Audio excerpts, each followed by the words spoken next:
Oil form కర్మాగారం నిర్మాణం వెనుక మాజీ ముఖ్యమంత్రి కేసీఆర్, మాజీ మంత్రి హరీష్ రావులు కీలక పాత్ర పోషించారని బీఆర్ఎస్ పార్టీ సీనియర్ నాయకులు జంగిడి శ్రీనివాస్ తెలిపారు. ఈ ప్రాంతం ఒకప్పుడు ఎడారిగా ఉండేదని, కాళేశ్వరం ప్రాజెక్టు ద్వారా సస్యశ్యామలం అయిందని చెప్పారు. రైతుల సమస్యలను దృష్టిలో పెట్టుకుని ముందు చూపుతో కేసీఆర్, హరీష్ రావులు అనేక ప్రాజెక్టుల నిర్మాణం చేపట్టారని తెలిపారు. సిద్దిపేట జిల్లా చినుకూరు మండల కేంద్రంలో జరిగిన మీడియా సమావేశంలో ఆయన మాట్లాడారు. రైతులు సుభిక్షంగా ఉండాలి, కరువు లేనటువంటి ప్రాంతం ఉండాలి, మరి ఇక్కడ ఉన్నటువంటి రైతులకు నిత్యం ఆదాయం ఉండాలి అనేటువంటి ఉద్దేశంతో మాజీ మంత్రివర్యులు స్థానిక ఎమ్మెల్యే హరీష్ రావు గారు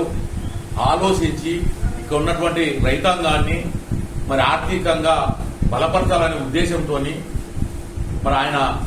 ఈ యొక్క ఆయిల్ ఫామ్ మరి ఏ బిడ్డలో కూడా లేనటువంటి ఒక చక్కటి పంట, మరి ఒక ఫ్యాక్టరీని కూడా ఇక్కడే తీసుకొచ్చి మరి ఇక్కడే ఫ్యాక్టరీని కూడా మరి నిర్మించి మరి గత ప్రభుత్వంలోనే 300 కోట్లు వెచ్చించి మరి హరీష్ రావు గారు మంత్రిగా, కేసీఆర్ గారు ముఖ్యమంత్రిగా ఉన్నప్పుడే మరి 300 కోట్లతో ఇక్కడ ఆయిల్ ఫామ్ ఫ్యాక్టరీని మరి ఇక్కడ నిర్మించుకొని ఇవాళ మరి అనేకమైనటువంటి వడ్లుకులు ఎదుర్కొని అనేక సమస్యలు ఎదుర్కొని మరి ఇక్కడ ఈ ప్రాంతంలో చెట్లను పెంపించే విధంగా ఆయన చర్యలు తీసుకొని ఫ్యాక్టరీ తీసుకొచ్చి ఇక్కడ నిర్మిస్తే